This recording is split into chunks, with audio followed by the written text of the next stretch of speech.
países de Hispanoamérica hemos creado desde la plataforma, ayudado a que se crearan, salvo de Chile, que ya estaban desde antes.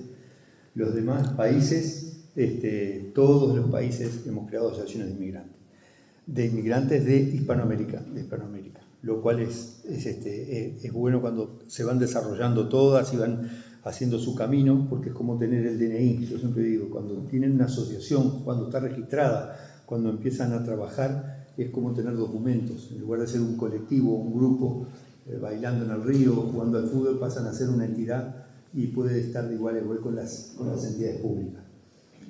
Hemos creado ahora, hace dos meses, la Cámara Empresarial y de Emprendimiento de Hispanoamérica en la Comunidad Valenciana, para promover también no solamente el trabajo de ayuda, de papeles a la vulnerabilidad, sino a tanto empresario y empresaria de Hispanoamérica que vienen aquí, que les va muy bien, que han trabajado mucho, que la pelean a diario y que necesitamos que también se visibilicen.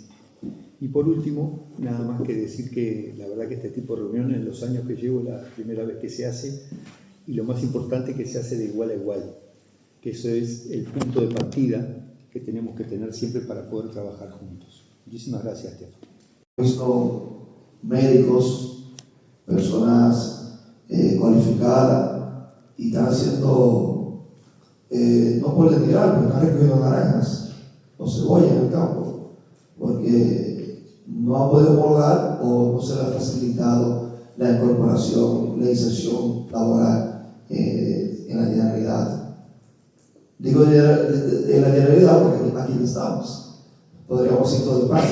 Lo que pasa es que el proceso de homologación no depende de la sanidad, depende del Ministerio, que es una gran reivindicación que Consejo Sectorial le pedimos a la ministra y que cae en el